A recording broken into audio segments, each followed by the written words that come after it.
말씀 같이 보겠습니다. 오늘 말씀은 시편 34편 말씀입니다. 시편 34편 1절부터 22절까지 말씀. 제가 가진 성경으로 구약 성경 825페이지, 26페이지입니다. 시편 34편 1절부터 22절까지 말씀 제가 읽도록 하겠습니다. 읽어보겠습니다. 내가 여호와를 항상 송축하며 내 입술로 항상 주를 찬양하리이다. 내 영혼이 여호와를 자랑하리니 공고한 자들이 이를 듣고 기뻐하리로다. 나와 함께 여호와를 광대하시다 하며 함께 그의 이름을 높이세. 내가 여호와께 간구하매 내게 응답하시고 내 모든 두려움에서 나를 건지셨도다. 그들이 주를 앙망하고 광채를 내었으니 그들의 얼굴은 부끄럽지 아니하리로다. 이 공고한 자가 부르짖음에 여호와께서 들으시고 그의 모든 환난에서 구원하셨도다. 여호와의 천사가 주를 경외하는 자를 둘러 진치고 그들을 건지시는도다. 너희는 여호와의 선하심을 맛보아 알지어다. 그에게 피하는 자는 복이 있도다. 너희 성도들아 여호와를 경외하라. 그를 경외하는 자에게는 부족함이 없도다. 젊은 사자는 궁핍하여 줄일지라도 여호와를 찾는 자는 모든 좋은 것에 부족함이 없으리로다. 너희 자녀들아 와서 내 말을 들으라. 내가 여호와를 경외하는 법을 너희에게 가르치리로다. 생명을 사모하고 연수를 사랑하여 복받기를 원하는 사람이 누구뇨? 내 혀를 악에서 금하며 내 입술을 거짓말에서 금할지어다. 악을 버리고 선을 행하며 화평을 찾아 따를지어다. 여호와의 눈은 의인을 향하시고 그의 귀는 그들의 부르짖음에 기울이시는도다. 여호와의 얼굴은 악을 행하는 자를 향하사 그들의 자취를 땅에서 끊으려 하시는도다. 의인이 부르짖음에 여호와께서 들으시고 그들의 모든 환난에서 건지셨도다. 여호와는 마음이 상한 자를 가까이 하시고 충심으로 통회하는 자를 구원하시는도다. 의인은 고난이 많으나 여호와께서 그의 모든 고난에서 건지시는도다. 그의 모든 뼈를 보호하시며 그 중에서 하나도 꺾이지 아니하도다. 악이 악인을 죽일지라 의인을 미워하는 자는 벌을 받으리로다. 여호와께서 그의 종들의 영혼을 속량하시나니 그에게 피하는 자는 다 벌을 받지 아니하리로다. 아멘. 시편 34편 1절부터 22절까지 말씀을 가지고 여호와의 선하심을 맛보아 알지어다라는 제목으로 말씀 나누겠습니다. 150편 정도 되는 이 시편 중에서 다윗의 시편이 참 많습니다. 우리가 오늘 보는 34편 이 시편도 다윗의 시편 중에 하나입니다. 이 시편 34편을 이해하기 위해서는 사실 사무엘상 21장의 내용을 조금 이해하면 더 이해가 편합니다. 사무엘상 21장에 보면 다윗이 가드왕 아기스에게 가는 장면이 나옵니다. 가드왕, 블레셋의 가드왕 아기스에게 간 것이 무슨 위협이 있는가를 알려면 그 전 상황을 좀 살펴보아야 합니다. 다윗은 사무엘상 17장에서 가드 사람 골리앗을 쳐 죽였습니다. 하나님의 놀라운 능력과 위엄 안에 다윗이 승리할 수 있었죠. 그 후에 다윗은 사람들에게 이런 시를 듣게 됩니다. 사울은 천천히요, 다윗은 만만이다. 라는 시를 들으며 다윗의 인기가 급상승하게 됩니다. 다윗이 이렇게 급상승하는 인기를 얻고 있고 하나님의 놀라운 은혜와 역사가 다윗의 삶에 함께 한다는 것을 안 사울 왕은 다윗을 죽이고자 하였습니다. 그래서 창에다가 벽에다 창을 던지기도 하고요. 다윗을 여러 번 죽이려고 하는 그 위협 가운데 결국 다윗은 그 사울의 위협을 떠나서 가장 위험한 곳, 자신이 죽였던 골리앗의 그 나라 가드 왕 아기스에게 간 것입니다. 가드 왕 아기스 그 옆에는 왕 옆에는 다윗을 알아보는 수많은 사람들이 있었습니다. 그들이 이야기합니다. 저 사람이 다윗입니다. 저 사람 결국에는 우리를 위협할 것입니다. 라고 하는 그 모든 이야기 가운데 다윗은 그 두려움과 위협을 느낀 다윗은 그곳에서 침을 흘리며 미친 척하며 대문짝을 긁으며 수염을 절절 흐르며 자신이 그런 사람이 아니라는 것들을 왕 앞에서 보여주고 있는 상황입니다.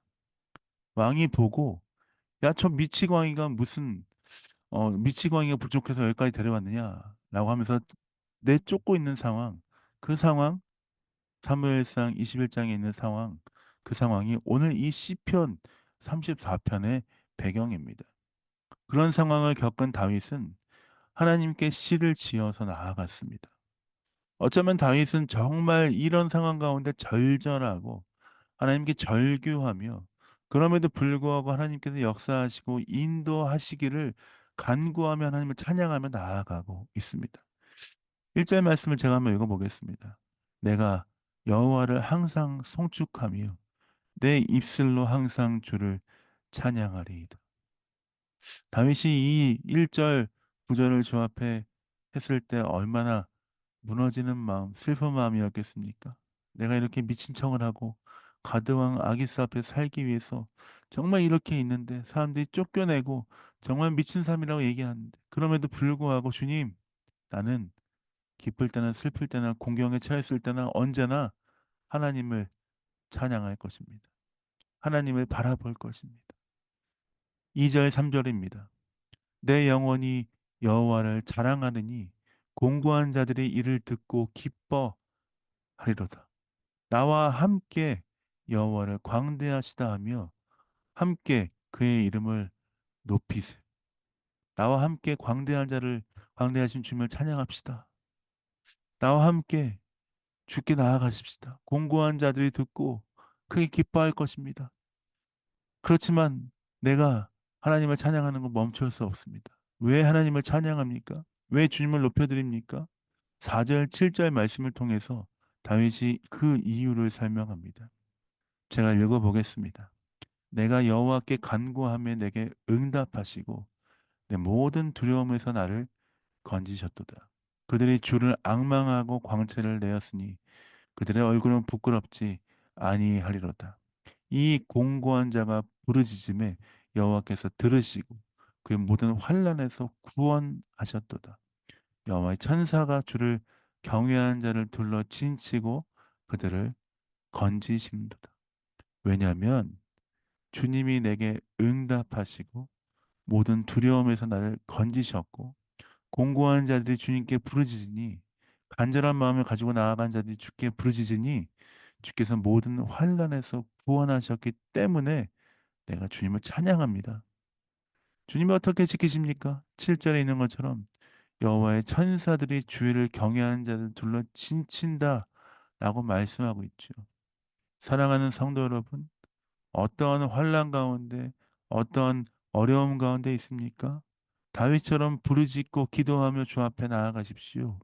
하나님께서 주의 천사들을 보내 주시고 진치시고 구해 주실 것입니다.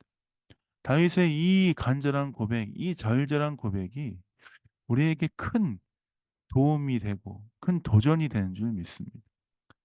누구든지 환난과 어려움이 없는 자가 없지 않습니까? 모든 사람이 환난과 어려움이 있기 마련입니다. 그러나 주께 부르짖을 때 주께서 천사를 보내 주시고 주께서 구원하시고 인도하시고 역사하신다고 약속하고 그 하나님을 찬양하고 있는 다윗의 이 고백이 우리의 믿음의 고백이 되길 예수님의 이름으로 축복드립니다. 그리고 주께 피하는 자들에게 주님께서 어떠한 은혜를 주십니까? 8절 10 절입니다. 8절 10절 읽어 보겠습니다. "너희는 여호와의 선하심을 맛보아 알지어다. 그에게 피하는 자는 복이 있도다. 너희 성도들아 여호와를 경외하라. 그를 경외하는 자에게는 부족함이 없도다. 젊은 사자는 궁핍하여 줄일지라도 여호와를 찾는 모든 좋은 것을 찾는 자는 모든 좋은 것에 부족함이 없으리로다." 주께 피하는 자는 어떻게 됐습니까? 여호와의 선하심을 맛보아 알게 될 것이다라고 말합니다. 주님을 높이는 자들에게는 부족함이 없게 해 주시겠다라고 말씀하십니다. 젊은 사자는 줄일지라도 여호와를 찾는 자들에게는 모든 것들을 부족하게 없게 주님 좋게 역사하신다는 거 약속하고 계십니다. 주님께 나아가라라고 도전하고 있는 것이죠. 사랑하는 벨 영광교회 성도 여러분, 다윗의 이 8절부터 10절까지의 도전, 그것이 우리의 삶의 모토가 되길 원합니다. 여호와의 선하심을 맛보아 알기 위해서 주께 항상 피하기를 결정하며 주님을 찾는 삶, 그 삶이 되어야 합니다. 하나님을 경외하며 찬양하며 주 앞에 나아가는 삶이 되어야 합니다. 주님을 찾는 자에게 모든 것을 허락하신다는 것을 기억하며 주님을 찾고 바라보고 주께 나아가는 삶이 되어야 할 줄 믿습니다. 우리가 항상 주의 은혜와 주의 사랑이 필요할 때마다 우리의 삶 가운데 무언가 필요할 때마다 끙끙대면서 '아 필요한데, 필요한데. 내가 좀 도움이 필요한데. 어쩌지? 아 너 누구 도와줄 사람 없는가?' 여러분, 사람을 찾지 말고, 물론 사람도 하나님께서 보내 주시겠지만 사람을 찾기 이전에 먼저 해야 될 것은 주님을 찾는 것입니다. 주님을 바라보는 것입니다. 하나님께 간구하는 것입니다. 주님, 주를 찾는 자들에게 부족함이 없게 하신다라고 약속하시고 말씀하셨는데 주님을 찾습니다. 내 삶을 채워 주십시오. 내 삶을 붙들어 주십시오. 주 앞에 간구하신 여러분 되시길 예수님의 이름으로 축복드립니다. 17절 말씀, 주 앞에 간구할 때 어떤 은혜를 주십니까? 의인이 부르짖음에 여호와께서 들으시고 그들의 모든 환난에서 건지셨도다. 사랑하는 멜리 영광교회 성도 여러분, 주께 부르짖을 때 주께서 은혜를 허락하실 뿐 아니라 우리를 모든 환난에서 건지시고 역사하시는 분이신 줄 믿습니다. 주께 우리의 삶을 드리십시오. 주님, 우리를 항상 보고 계시고 우리의 삶을 항상 주목하고 계십니다. 15절입니다. 여호와의 눈은 의인을 향하시고 그의 귀는 그들의 부르짖음에 귀 기울이시는도다. 하나님 항상 우리의 향해서 그 눈을 바라보고 계시고 우리를 향해서 주의 귀를 열고 계신다는 것입니다. 여호와의 은혜를 우리에게 허락하신다는 것을 기억하십시오. 주께 부르짖는 자들에서 주께 부르짖는 자들의 부르짖음을 주께서 들으시고 돌보시고 인도하신 주님, 의인이 받는 모든 고백에서 건지신다라고 약속하신 주님, 그 주님, 그러면 악인들에 대해서는 어떻게 보응하십니까? 우리를 그렇게 인도하시는데, 우리를 그렇게 붙드시고 역사하시는데 악인들에 대해서는 주님 어떻게 하신다고 말씀하십니까? 21절입니다. 악이 악인을 죽일 것이라. 의인을 미워하는 자는 벌을 받으리로다. 의인을 미워하는 자는 벌을 받을 것이다. 악한 자들은 자신들이 저지른 악 때문에 죽게 될 것이고, 그러나 의인을 미워하는 자는 벌을 받게 될 것이다라고 주께서 말씀하시고 명확하게 가르쳐 주시고 있습니다. 결국 악인의 악은 부메랑이 되어서 자신에게 돌아온다라고 말씀하십니다. 악인이 형통하는 것 같지만 결국 자신이 저지른 악으로 인하여서 망하게 되는 것입니다. 그것이 하나님 나라의 법칙입니다. 우리는 인생을 살아가면서 때로 하나님을 믿지 않는데 저 사람은 왜 이렇게 잘 되지? 하나님을 믿지 않고 악하게 행하는 저 사람은 왜 이렇게 부를 쌓고 명예를 쌓고 행복하고 즐거운 것처럼 보이지? 라고 생각할 때가 있습니다. 그러나 여러분, 악인의 형통함에 부러워하거나 탄성 지을 필요가 없다는 것입니다. 결국 악인은 그 악한 대로 행한 그 악 때문에 죽게 될 것이고, 악이 부메랑이 되어서 형통하는 것 같지만 결국 망하게 된 삶을 사는 것입니다. 결국 하나님 앞에 정직하게 행하고 주님을 바라보는 삶, 그렇게 살아갈 때 우리에게 주시는 그 은혜와 사랑이 가장 크고 위대하심을 기억하며 나아가신 여러분 되시길 예수님의 이름으로 축복드립니다. 다윗은 정말 어렵고 큰 환난 가운데 있으면서 이 시를 지어 불렀습니다. 이 시를 지어 부르면서 다윗이 어떻게 고백했습니까? 내가 지금 환난 가운데 있지만 주께서 나를 끝까지 책임지시고 이끄시고 인도하실 것을 믿습니다 하는 믿음으로 이 시를 불러 주 앞에 나아갔던 것이죠. 사랑하는 베를린 영광교회 성도 여러분, 이 다윗의 고백이 우리의 삶의 고백이 되길 원합니다. 혹시 환난 가운데 있습니까? 악한 사람들의 형통함을 보면서 마음이 쓰립니까? 때로는 내 삶이 너무나 어려워서 그 누구도 도와줄 수 없는 어려움 가운데서 허덕이고 있습니까? 주님을 바라보십시오. 주님의 선하심을 맛보아 알길 예수님의 이름으로 축복드립니다. 주님은 광대하시고 우리 주님은 위대하신 주님이시기 때문에 우리를 부끄럽게 아니하시고 모든 환난에서 건지시고 우리를 이끄시는 분이심을 기억하며 승리하신 여러분 되시길 예수님의 이름으로 축복드립니다. 많은 사람들이 이야기합니다. 인생은 고난이다, 고통이다, 즐거운 게 없다. 결국 어렵게 사는 것이 아닌가라고 얘기합니다. 그러나 여러분, 우리 그리스도인들은 이 인생의 어려움과 환난도 주와 함께하면 천국이며 기쁨이며 감사인 것들을 신앙생활을 통해서 알 수 있습니다. 찬송가에 보면 이런 찬송이 있지 않습니까? 높은 산이 거친 들이 초막이나 궁궐이나 내 주 예수 모신 곳이 그 어디나 하늘나라. 우리 인생이 정말 환난과 어려움 가운데 어디를 가나 내 머리 누일 곳도 없는 어려움 가운데 있는 것 같지만 높은 산이 거친 들이 주와 함께하는 그 어디서나 우리가 하나님의 임재와 영광을 누리며 기뻐하는 삶이 될 수 있습니다 하는 그 믿음의 고백, 찬송가의 고백이 우리 삶의 고백이 되시길 예수님의 이름으로 축복드립니다. 악인들의 형통함을 보면서 부러워하거나 통탄해하지 마십시오. 그 결국 그 악으로 인하여서 망하게 될 것입니다. 하나님은 하나님의 백성 예수 그리스도로 인하여서 십자가의 구원을 받은 그 백성들을 끝까지 책임지시고 은혜 가운데 붙들어 주실 줄 믿습니다. 우리 베를린 영광교회 성도 여러분, 예수 그리스도의 십자가의 그 은혜와 사랑을 믿습니까? 그렇다면 주께서 책임지시고 끝까지 인도하실 것입니다.